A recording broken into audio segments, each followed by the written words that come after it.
C'est une histoire qui restera cachée pendant près de 50 ans. Elle commence lorsque les troupes allemandes arrivent aux portes de Prague. L'incroyable sauvetage d'enfants juifs condamnés à la mort. J'étais une petite fille de 7 ans.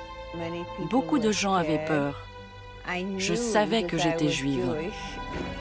Le 15 mars 1939, les troupes de la Wehrmacht entrent dans la ville. Mon père était sur la liste des prochaines arrestations de la Gestapo. À Londres, un certain Nicholas Winton, jeune banquier de la City, boucle ses valises, destination Prague. Ce gentleman est venu à Prague. Il pouvait s'arranger pour que les enfants en danger soient emmenés en Angleterre.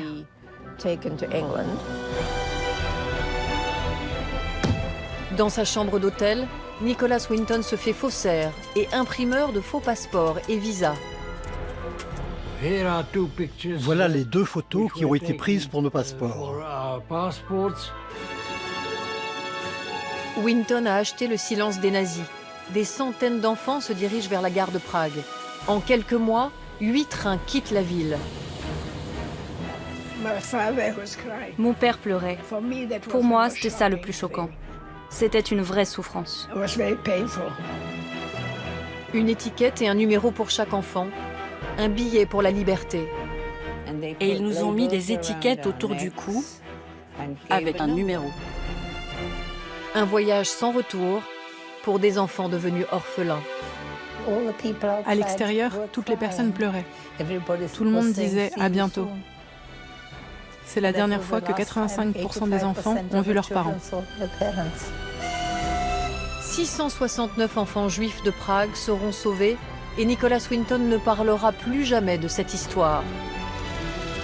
Jusqu'au jour où son épouse découvre au grenier son album oublié depuis près de 50 ans.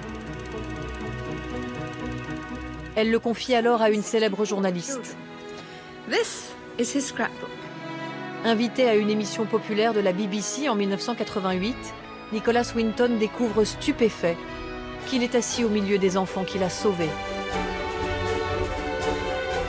Ces enfants, Milena, Alice, Susanna, John, Félix et Jerry, nous racontent l'histoire devenue légende de l'homme qui n'avait qu'une devise. J'avance avec cette devise. Si une chose n'est pas impossible, il doit y avoir un moyen pour y arriver.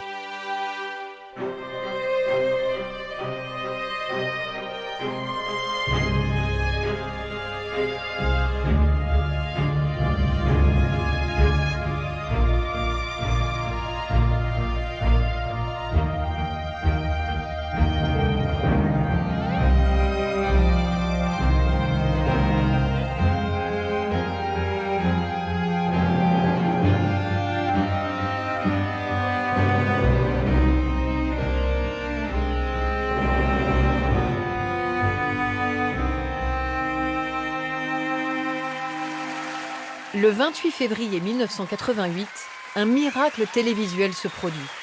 Esther Rantzen, journaliste vedette de la BBC, montre en direct le journal oublié d'un inconnu nommé Nicholas Winton. À croire ces pages, il aurait sauvé 669 enfants juifs à Prague en 1939. Et surprise, 50 ans plus tard, ils sont assis à ses côtés. En tant que journaliste, ce fut juste l'histoire la plus extraordinaire, la plus merveilleuse que j'ai rencontrée.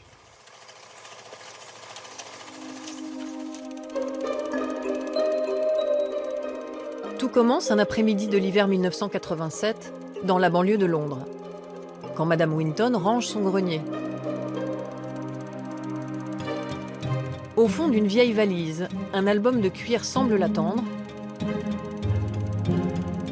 Tournant les pages, elle comprend qu'elle vient de découvrir le journal de son mari.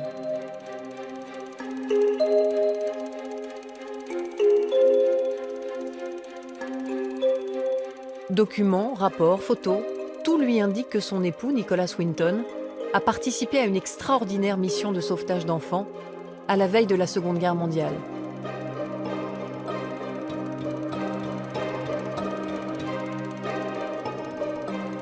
Une histoire effacée par son mari si modeste. Je ne pense pas que les gens qui ont vécu la guerre peuvent en parler juste après. En fait, Je n'étais pas plus modeste que tous ceux qui ont été en danger durant la guerre. Les grands-parents de Nicholas Winton, des Juifs allemands qui portent le nom de Wertheim, décident à la fin du XIXe siècle de s'installer à Londres. Rudolf et Barbara donnent à leurs enfants une éducation toute britannique et le jeune Nicholas est baptisé à l'église anglicane. Sportif accompli, il se prépare pour les prochains Jeux olympiques au sein de l'équipe nationale d'escrime. Avec la montée du nazisme, les Wertheim décident d'angliciser leur patronyme. Déniché au hasard dans le bottin, le nom de Winton sonne bien. Alors toute la famille l'adopte. Tout réussit au jeune Nicholas Winton, qui exerce ses talents à la City de Londres. Trader brillant, il parle couramment l'allemand et parcourt l'Europe pour ses affaires. Winton a déjà compris que l'ascension d'Hitler peut faire basculer l'Europe dans la guerre. Il fallait être attentif, avoir le bon état d'esprit pour pouvoir comprendre les événements politiques du pays et du continent, et de se rendre compte que ce qui se passait n'était pas correct. Le 30 septembre 1938, les accords de Munich livrent toute une partie de la Tchécoslovaquie à l'Allemagne. L'Europe ferme les yeux. Pour Hitler, un triomphe sans avoir à livrer bataille. En échange de ce marché de dupes, il promet à l'Europe la paix pour 1000 ans. Peuplée majoritairement d'Allemands, la région des Sudètes est alors annexée par Hitler, qui rêve de bâtir sa grande Allemagne. À Prague, le bruit des bottes qui se rapprochent inquiète la communauté juive. J'étais une petite fille de 7 ans, mais je savais que beaucoup de gens avaient peur. Je savais que j'étais juive et que plusieurs de mes amis n'étaient pas juifs. Et je n'arrêtais pas de me regarder dans le miroir pour voir pourquoi j'étais différente. Et je ne trouvais pas que j'étais différente. Il était évident que ça allait devenir inconfortable pour les Juifs quand nous serions dans les mains des Allemands. Car nous étions au courant pour la nuit de cristal. Oui. Et tout le monde savait déjà le sort qui avait été réservé aux Juifs en Allemagne. Nous savions donc que les mêmes choses nous arriveraient aussi ici, plus tard. En novembre 1938, la fureur de la nuit de cristal embrase tout le Reich. Synagogues incendiées, magasins pillés, des centaines de Juifs assassinés et milliers d'autres jetés dans les camps laisse peu d'espoir à la communauté juive de Prague. Mais oui, on savait. Mon père était le responsable de la communauté juive de Prague.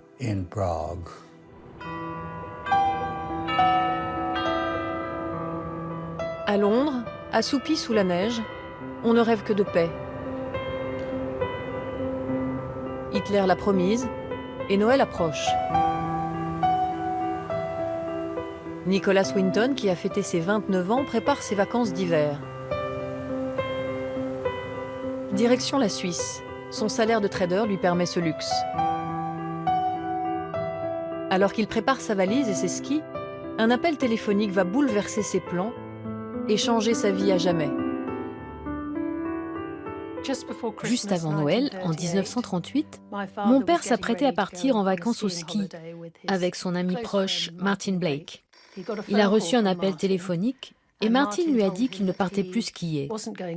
Les vacances étaient annulées. Martin se trouvait à Prague et demandait à mon père de le rejoindre. C'est ce qu'a fait mon père au lieu de partir en vacances. Liverpool Station, la gare centrale de Londres. Si Martin Blake, son meilleur ami, l'appelle, c'est qu'il y a urgence. Adieu la Suisse et le ski, ce sera Prague. Un long voyage. Winton sait juste que Martin travaille pour un mystérieux comité de réfugiés et qu'il a besoin d'aide. Rendez-vous est donné à l'hôtel Schroubeck, le meilleur établissement de la capitale. Mon père est parti et il s'est installé à l'hôtel où était Martin, l'hôtel Schroubeck.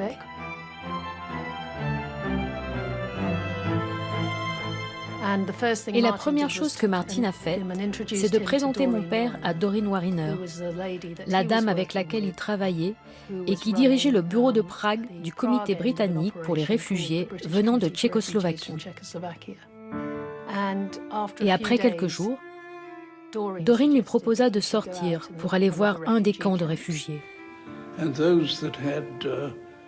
Tous ceux qui pouvaient rejoindre leur famille l'avaient fait.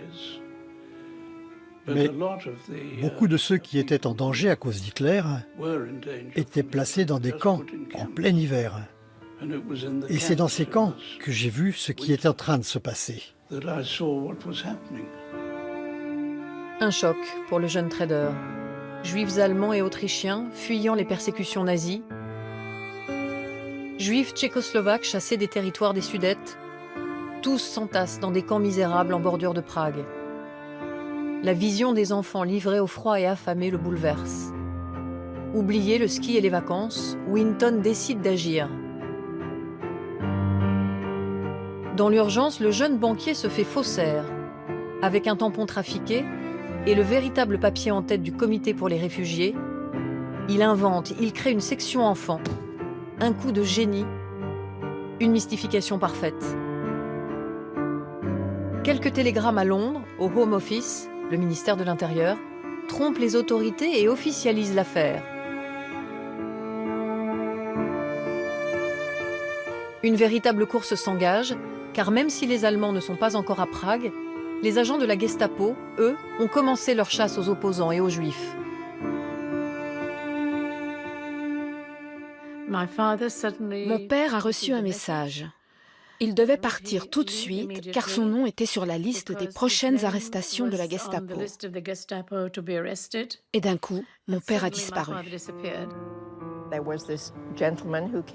Il y eut ce gentleman qui est descendu dans un hôtel à Prague et qui faisait en sorte que les enfants en danger soient emmenés en Angleterre.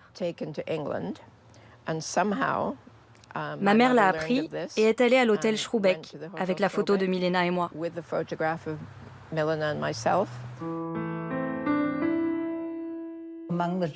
Au sein de la communauté juive, la nouvelle a commencé à se répandre comme un feu de forêt. Tout le monde a appris ce qu'il se passait. C'est pourquoi ils se sont mis à faire la queue devant son bureau.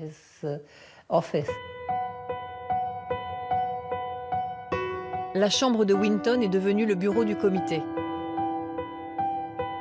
Dès 6 heures, on se presse dans les couloirs de l'hôtel Schrubeck. Les familles affolées veulent rencontrer cet Anglais qui pourrait, dit-on, sauver leurs enfants.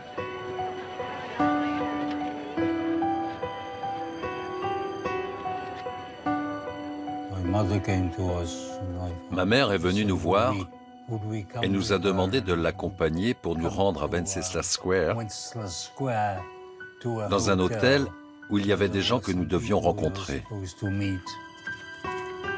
De l'aube à la nuit tombée, Nicholas Winton reçoit les familles.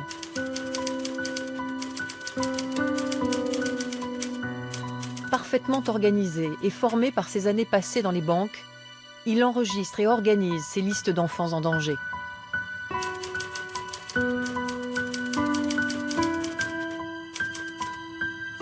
En 2 semaines, il a établi une première liste de 400 enfants en urgence absolue. La tâche est considérable. Le temps manque et les vacances officielles du jeune trader touchent à leur fin.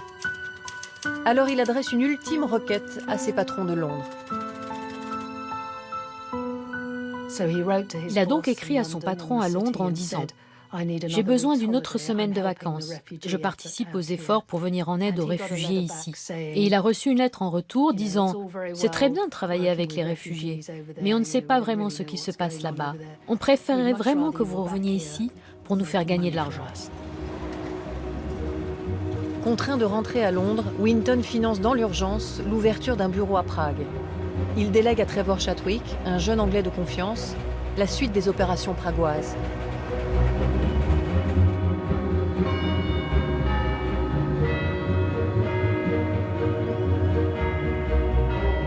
Le 21 janvier 1939, Nicholas Winton reprend le chemin de la banque.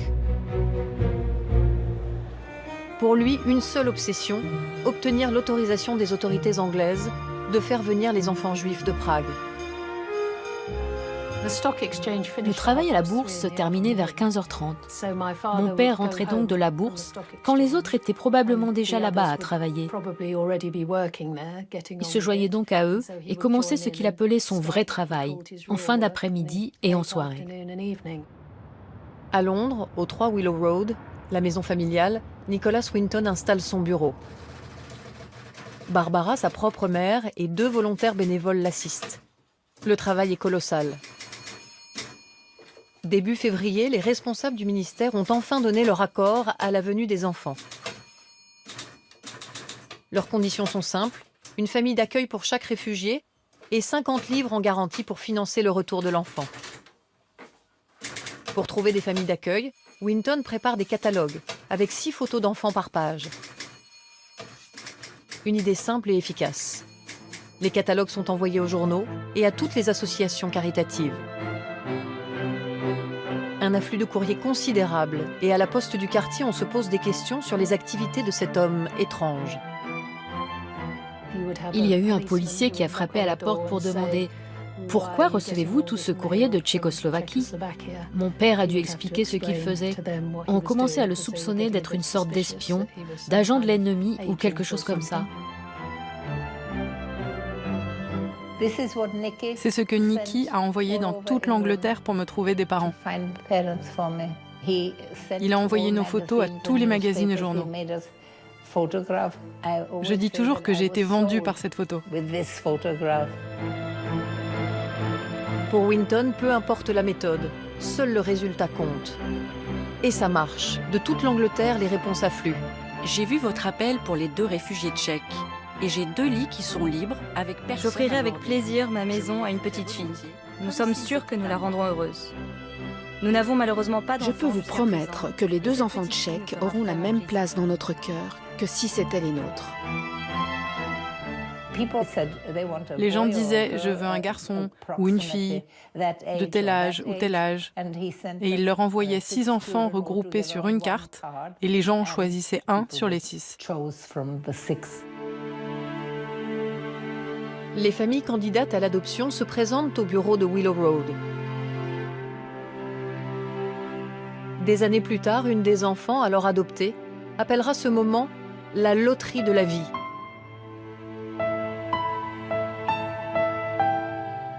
Une croix de crayon désigne l'enfant placé. Les autres, ceux que personne n'a choisis, vont disparaître. 15 000 enfants juifs tchécoslovaques vont périr dans l'enfer des camps.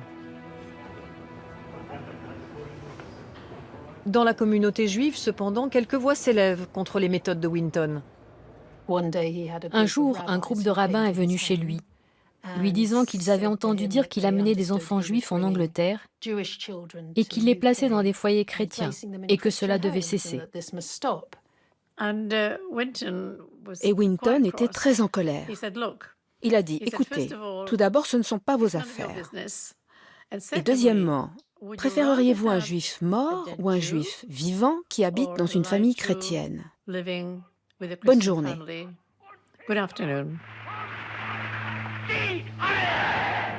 Pour Hitler, la réponse est simple. Un bon juif est un juif mort. Partout où l'on se trouvait, on devait entendre les vociférations d'Hitler. Et sa voix se déchaînait sur les Juifs et les Juifs. Sa voix est enfermée à l'arrière de mon crâne. Et si quelqu'un dit « les Juifs » d'une voix forte, je n'entends pas leur voix, j'entends la voix d'Hitler. Nous avions peur. Les gens disaient qu'il était dangereux et qu'il allait tuer la plupart des Juifs qui vivaient à proximité. Et pas seulement les Juifs, mais toutes les personnes qui le dérangeaient. Hitler avait promis une paix de 1000 ans après les accords de Munich. Une drôle de paix. Le 15 mars 1939, les troupes allemandes entrent dans Prague sans combattre. Le Führer avait menacé de raser la ville en cas de résistance. Ma mère se tenait près de la radio et elle pleurait. Et ce matin-là, elle ne m'avait pas réveillée pour aller à l'école. Et je lui ai dit, « Pourquoi tu ne m'as pas réveillée? Il fait déjà jour. » Elle m'a dit, « Tu n'iras plus à cette école. »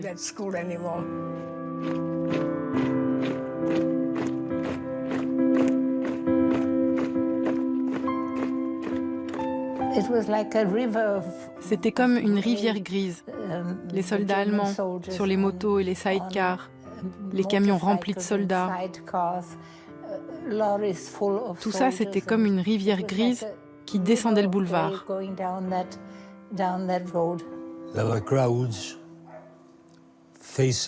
La foule faisait face alors que les Allemands marchaient dans la rue. Et quelques personnes, un petit nombre d'entre elles, les acclamaient et les saluaient d'un Heil, bien sûr. Le 16 mars, Adolf Hitler passe en revue ses troupes au château de Prague et proclame la création du protectorat de Bohême-Moravie.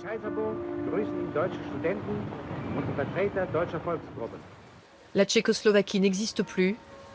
Le piège se referme sur les 300 000 juifs du pays. La situation se présentait déjà très mal. Un jour, ma mère m'a dit « Tu ne vas plus aller apprendre l'allemand. Maintenant, tu vas apprendre l'anglais. » Un jour, mon père nous a appelés, Arthur et moi, et nous a demandé de nous asseoir. Il avait quelque chose à nous dire. Vous allez faire un long voyage. Vous allez dans un pays appelé l'Angleterre. Nous ne pouvons pas venir avec vous. Pour l'instant, vous devez partir seul.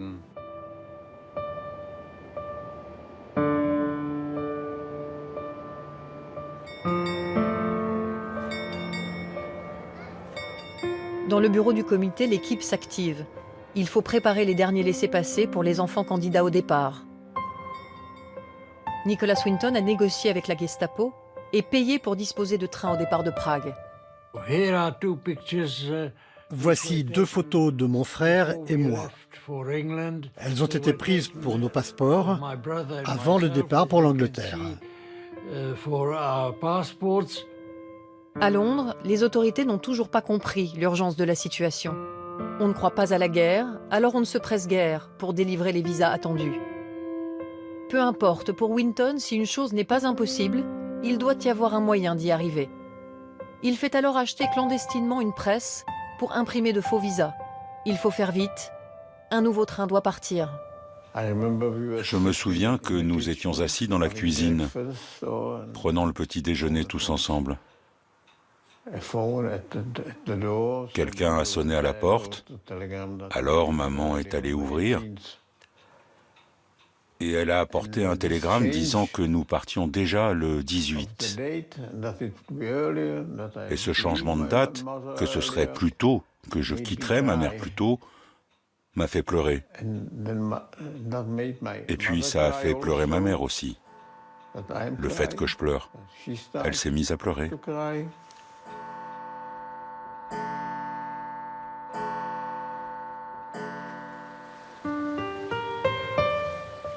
Cette nuit du 31 juillet 1939, une triste procession traverse le pont Charles et remonte vers la gare. Après les convois de mars, d'avril et de juin, le 8e train de Winton attend en gare. Nous sommes allés à la gare et j'ai commencé à pleurer et à perdre, vous savez, mon courage. Alors je les ai suppliés de ne pas me faire partir, de me laisser rester à la maison. Et j'ai même dit que je mangerais mes épinards, parce que je n'aimais pas les épinards. À la gare centrale de Prague, 68 enfants se préparent à quitter leurs parents.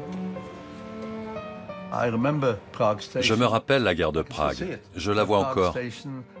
Ma mère et un ami, et des parents inquiets qui regardent leurs enfants sans savoir s'ils les reverront un jour. Et puis des soldats allemands, les croix gammées en arrière-plan.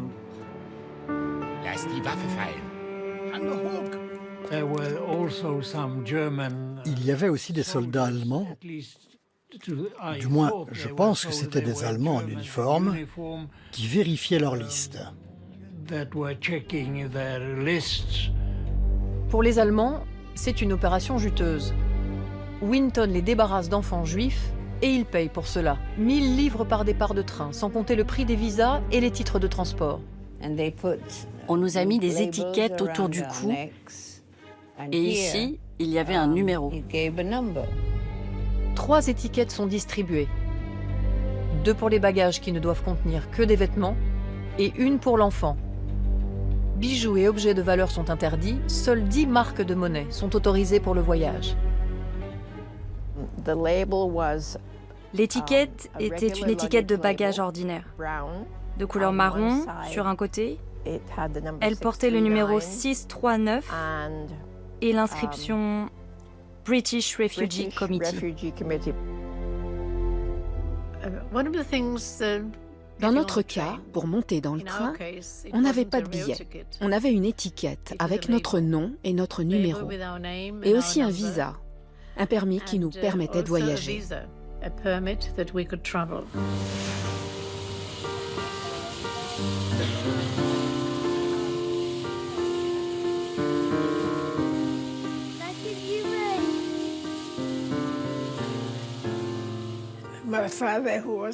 Mon père, qui était une personne très forte, pleurait. Il pleurait, ce qui était un choc. Pour moi, c'était la chose la plus surprenante, parce que c'était un homme très fort. Et pour lui, pleurer, c'était très douloureux.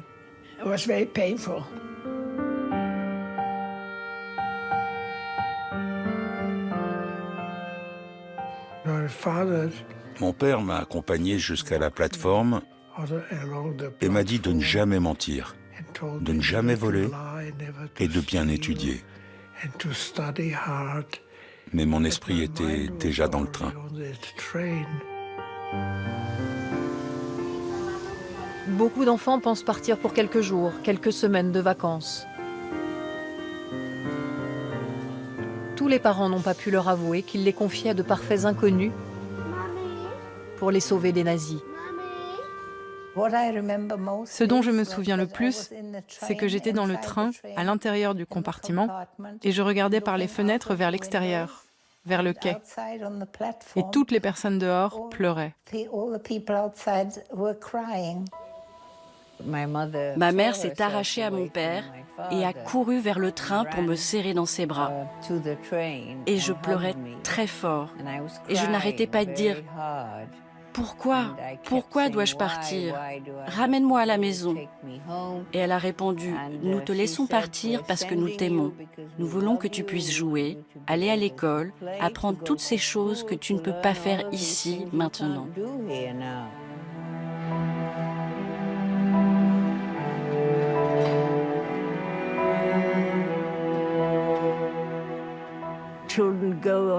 Les enfants montaient dans le train et certains n'étaient que des bébés dans les bras d'autres enfants. Les mères essayaient ensuite de les récupérer et tout ça était vraiment triste. Nous voulions qu'elle garde ma petite sœur. Nous n'avons pas arrêté de dire à ma mère de la prendre, de la garder. Puis, elle l'a sortie à nouveau et l'y a remise à la dernière minute. Alors que le train démarrait, elle l'a remise dans le train.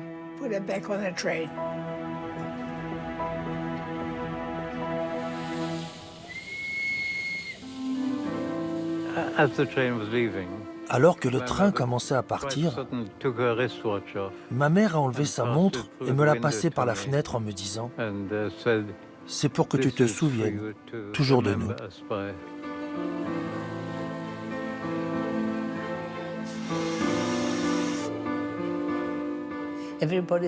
Tout le monde disait « à bientôt ». Et c'est la dernière fois que 85% des enfants voyaient leurs parents.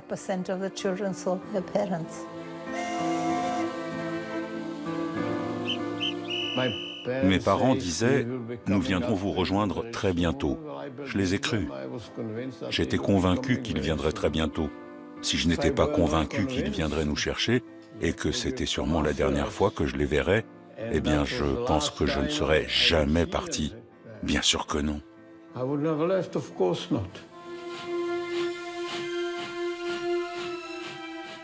Alors que le train partait, nous nous sommes tenus par la main et nous avons dit « Ne budeme brechet », nous ne pleurerons pas.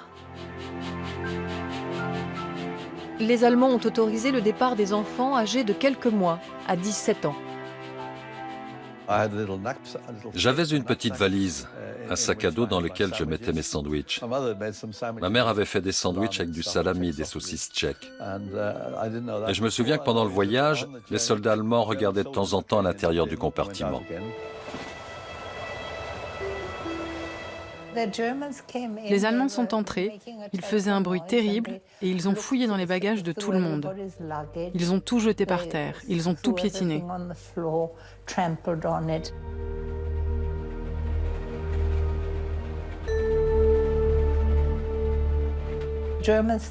Les Allemands ont commencé à se comporter de la sorte et nous avons eu peur. Nous avons réalisé que quelque chose n'allait pas, que ce n'était pas seulement une aventure. Nuremberg, Cologne, le Grand Reich à traverser, et au bout du trajet, la liberté, le port de Hoek en Hollande. Ce n'est que lorsque nous avons franchi la frontière avec la Hollande que nous avons commencé à nous sentir libres et qu'on a pu ouvrir les fenêtres. Jusque-là, elles étaient condamnées. Quand nous avons passé la frontière avec la Hollande, nous avons crié « Fuck les Allemands, fuck Hitler et Goebbels et Göring ». L'Allemagne abandonnée, on retrouve les premiers sourires et les premières intentions douces. Il y avait tout un groupe de dames en costume national hollandais qui nous attendaient avec du chocolat chaud et des sandwichs et des rafraîchissements.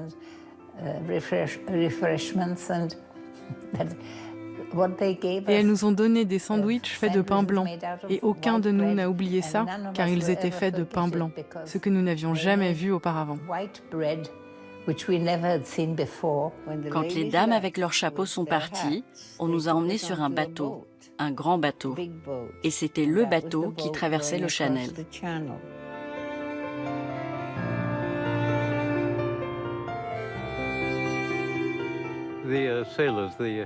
Les marins qui dirigeaient le navire étaient si accueillants et amicaux que l'atmosphère a soudainement changé. On a voyagé de nuit, de la Hollande jusqu'à l'Angleterre. Au matin, le port de Harwich, la porte de l'Angleterre, la porte d'une vie nouvelle pour ces enfants déracinés.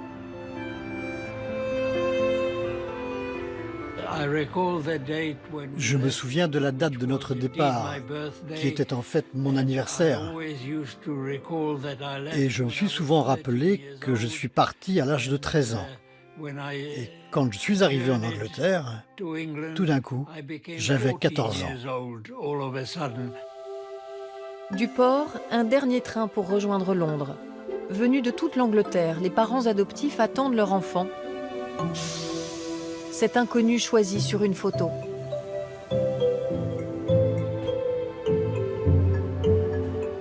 À chaque train, Nicholas Winton est là pour veiller à l'arrivée de ses protégés.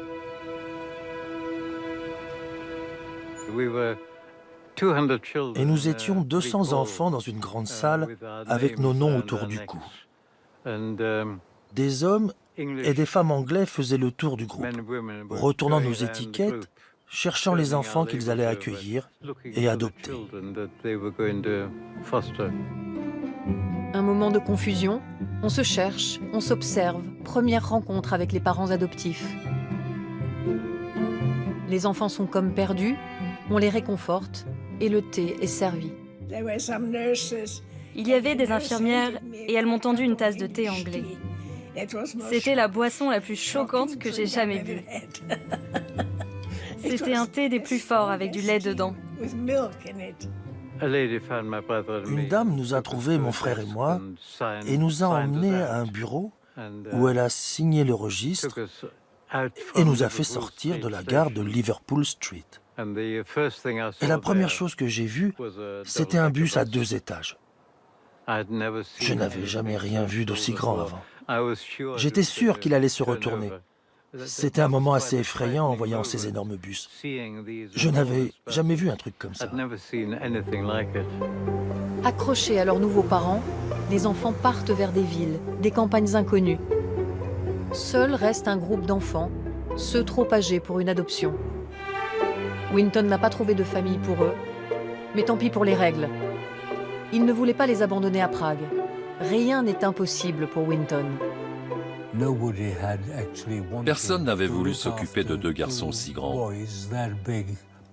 Mes parents avaient insisté sur le fait qu'ils ne devaient pas nous séparer l'un de l'autre. Alors ils nous ont envoyés dans un camp dans le nord-est de l'Angleterre. Pour les enfants que personne ne vient chercher, direction le nord, au pays de Galles. Le gouvernement tchèque, en exil, y a transformé un manoir en pension pour les accueillir. Un havre de paix. Depuis mars 1939, 8 trains ont déjà fait le voyage depuis Prague. 669 enfants ont trouvé refuge en Angleterre. Mais le temps manque. Sur les listes, Winton a enregistré les noms de 5000 candidats au départ.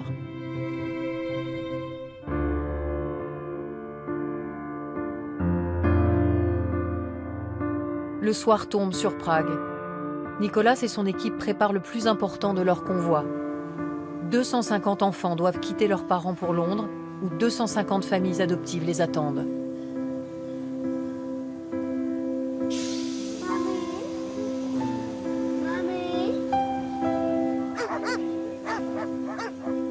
Une attente vaine. Le 9e train de Winton ne partira jamais. Ce 1er septembre 1939, les troupes allemandes envahissent la Pologne et plongent l'Europe dans la guerre. Les frontières se referment. Un piège mortel pour les 250 enfants du 9e train. J'ai bien sûr des regrets pour le dernier transport qui aurait dû être le plus important. Il devait partir le 1er septembre et bien sûr il n'est pas parti. Évidemment, c'est une chose qu'il est impossible d'oublier. Nous avons travaillé sans relâche pour trouver 250 familles pour les accueillir et pour organiser l'envoi de 250 enfants. Ce qui reste, c'est qu'à un jour près, ces 250 enfants auraient été sauvés. Et à ma connaissance, je pense qu'il y en a seulement 1 ou 2 qui ont survécu. Tous les autres sont morts. Le 3 septembre 1939, l'Angleterre entre en guerre. Pacifiste dans l'âme, Winton rejoint la Croix-Rouge. Mais choqué par les violences nazies et pilote amateur au civil, il s'engage dans la Royal Air Force.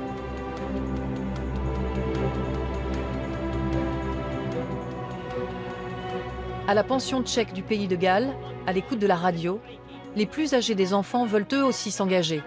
Ils veulent servir pour l'Angleterre et la Tchécoslovaquie. Je voulais rejoindre l'armée. Depuis le début, depuis le moment où je suis arrivé en Angleterre, parce que je n'aimais pas beaucoup Hitler. Il n'y avait pas d'autre choix. Je voulais faire quelque chose pour aider à vaincre les forces armées allemandes.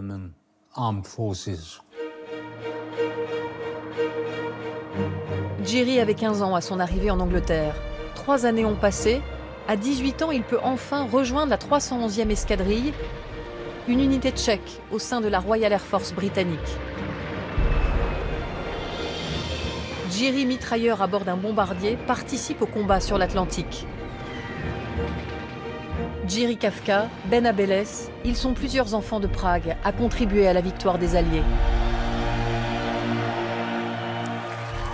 Au matin du 9 mai 1945, la reine Elisabeth salue la foule en liesse depuis le balcon de Buckingham Palace.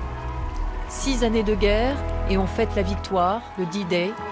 Journée de joie, journée de tristesse. On célèbre la victoire, on pleure aussi ses morts. Mon frère et moi avons reçu une lettre de Tchécoslovaquie. À l'intérieur, c'était une lettre d'adieu de mes parents. Au début, quand j'ai vu la lettre, j'ai pensé, eh bien, ils sont vivants. Et puis j'ai lu la lettre, et j'ai réalisé que non, il ne l'était pas. Une lettre d'outre-tombe. John Filson et son frère ne la recevront que 4 ans plus tard. Les derniers mots écrits par leurs parents, quelques jours avant d'être déportés vers le camp de Terezín, à l'est de Prague. Ma mère a écrit « Chers garçons, lorsque vous recevrez la lettre, la guerre sera terminée. Nous voulons vous dire adieu, vous qui êtes notre bien le plus cher au monde et que nous n'avons pu garder que peu de temps. Nous partons vers l'inconnu. Il n'y a aucune nouvelle de ceux qui ont été enlevés. Remerciez ceux qui vous ont empêché de connaître un sort similaire. Vous avez bien sûr emporté avec vous un morceau du cœur de vos pauvres parents lorsque nous avons décidé de vous laisser partir. Remerciez tous ceux qui sont bons pour vous.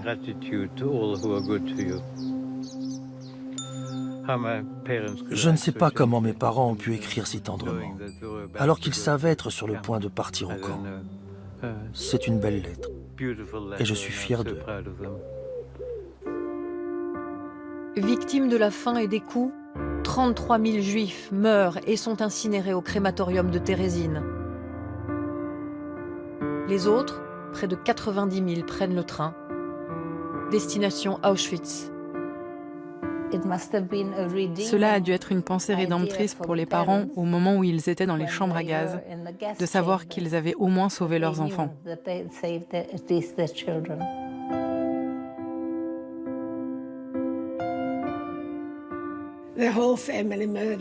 Toute ma famille a été assassinée à Auschwitz. Si nos parents ne nous avaient pas envoyés au loin, nous n'aurions pas survécu non plus. Ils ont sauvé leurs enfants. Ils reposent désormais à la nécropole de Terezín.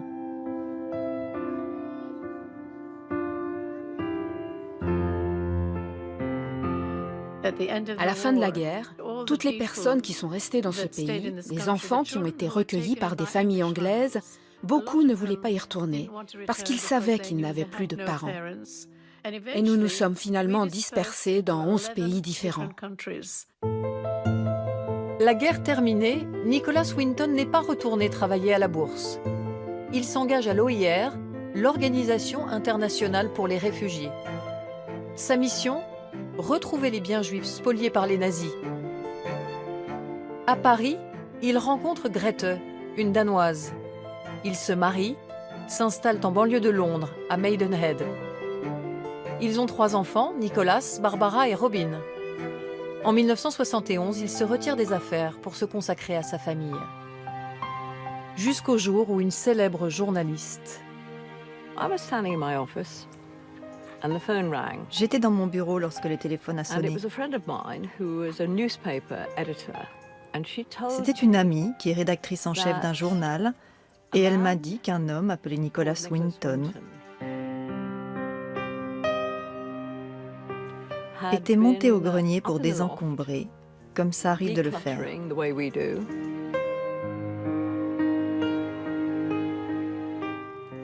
Avec sa femme et qu'ils étaient tombés sur une mallette.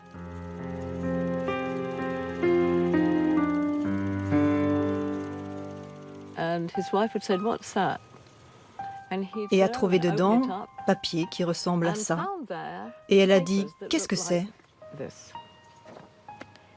Et il a dit « Oh, eh bien, c'est quelque chose qui s'est passé juste avant la guerre. » Et ce que mon ami m'a dit, c'est que sa femme a regardé ses documents et ses photographies et a dit « Ceci pourrait être très, très précieux. Il pourrait avoir une vraie valeur pour les enfants qui ont été sauvés. » Grete confie l'album à son amie Elisabeth, une historienne mariée à Robert Maxwell, le magnat de la presse britannique. Lui-même juif de Tchécoslovaquie et rescapé de la Shoah, Robert Maxwell fait publier l'histoire dans le Sunday Mirror. Et, à la BBC, on prépare une émission spéciale dans le plus grand secret.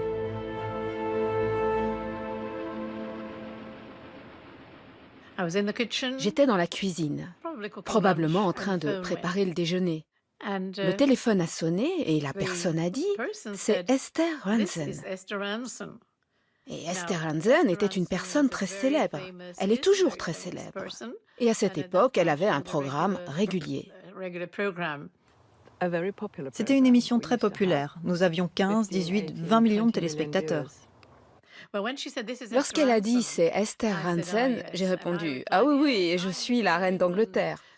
Parce que j'étais convaincue que c'était une de mes amies qui essayait juste d'être drôle. Mais cette dame a dit « Je suis bien Esther Rantzen. Quel était votre nom avant votre mariage ?» Et j'ai répondu « Milena Fleischmann ». Et elle m'a répondu « Eh bien, j'ai dans ma main un album qui appartient à un homme appelé Nicholas Winton. Et c'est l'homme qui a sauvé 669 enfants et les a amenés en Angleterre. Et vous et votre sœur êtes 2 de ces enfants. » C'est un joli piège qui se prépare. Le soir du 28 février 1988, Nicholas Winton est invité à assister au show de la BBC. On ne lui a donné que très peu de détails sur la soirée.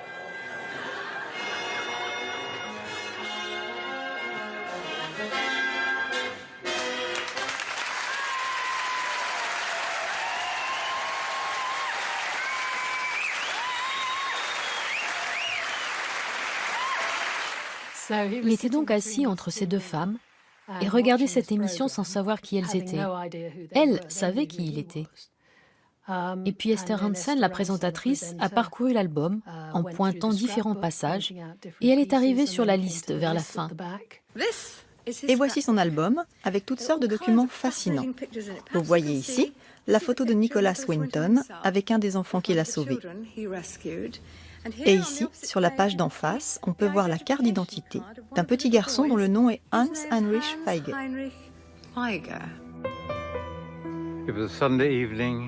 C'était un dimanche soir et Jane, une amie, m'a appelé. John, est-ce que tu regardes That's Life? J'ai dit non, pas du tout. Je passe juste une soirée au calme. Pourquoi ça? Et Jane m'a dit, eh bien, on parle de toi.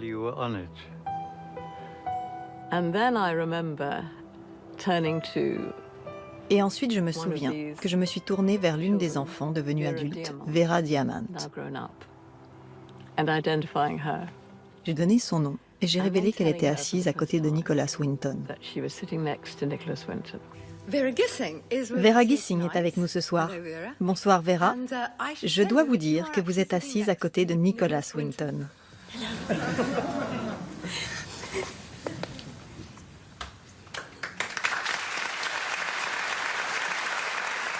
Un choc, une surprise totale. Pour la première fois, Winton retrouve un des enfants qu'il a sauvé il y a 50 ans.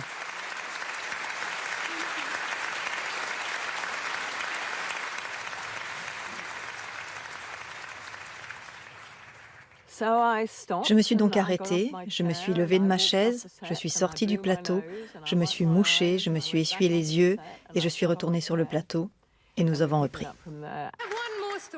Et voici une autre histoire, Milena Fleischmann. Elle a dû s'échapper à l'âge de 9 ans avec sa petite sœur, son père était recherché par les nazis. Milena est sur la liste de Nicholas. Maintenant, elle s'appelle Lady Milena Grinfenbels et elle est ici. Milena, je pense que vous avez toujours l'étiquette que vous portiez au cou quand vous êtes arrivée et que vous étiez petite fille. Oui, je la portais autour du cou. Et voici la carte qu'on nous a donnée pour pouvoir venir en Angleterre. Et je suis une autre des enfants que vous avez sauvés.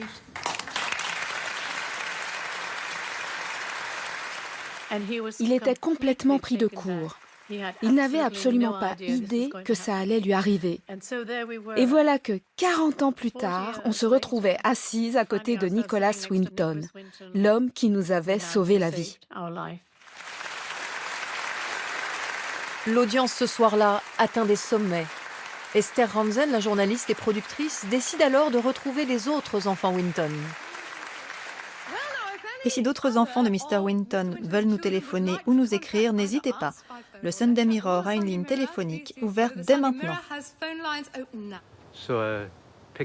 Donc j'ai décroché le téléphone, composé le numéro. J'avais l'impression que j'essayais de joindre quelqu'un sur la Lune. Et la voix au bout du fil a dit « Ici Esther Rantzen, que puis-je faire pour vous?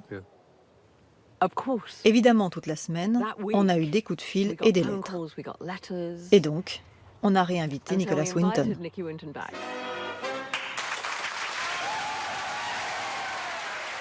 Merci beaucoup. Nous avons demandé au plus grand nombre possible de ces enfants qui sont devenus adultes de nous contacter pour pouvoir remercier Mr. Winton personnellement. S'il y a quelqu'un dans le public qui doit la vie à Nicholas Winton, levez-vous s'il vous plaît.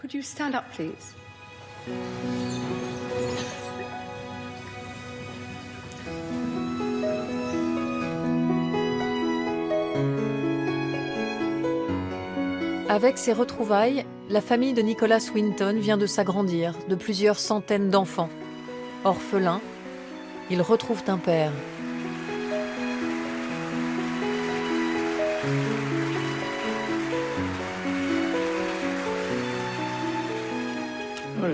C'était merveilleux de retrouver ces enfants. Je suis devenu très ami avec bon nombre d'entre eux et aussi avec bon nombre de leurs enfants et même avec les enfants de leurs enfants. Ça m'a donné une seconde vie.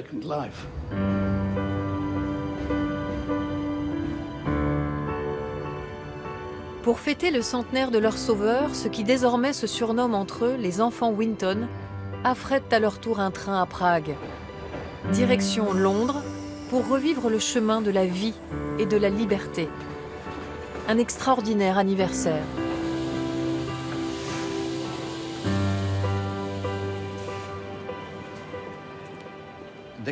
Nicholas Winton m'a certainement sauvé la vie. Je suis certain que je n'aurais pas survécu à l'Holocauste si j'étais resté à Prague. C'est toujours ce que j'ai ressenti pour lui, ce sentiment personnel que je lui dois ma vie, mon existence même. Sur le quai de la gare de Liverpool Station, une petite ombre, fantôme des 250 enfants disparus du dernier train, est venue accueillir Milena, Alice, Eva et tous les autres pour un dernier hommage à Nicholas Winton. On considère Nicholas presque comme notre père. Ma fille a nommé l'un de ses enfants Nicholas. Donc j'ai un petit-fils qui s'appelle Nicholas et un arrière-petit-fils qui s'appelle Winton. Père de 669 enfants, grand-père et arrière-grand-père de plus de 6000 petits-enfants. Anobli par la reine, Sir Nicholas Winton s'éteint à l'âge de 106 ans. J'avance avec cette devise. Si une chose n'est pas impossible, il doit y avoir un moyen pour y arriver.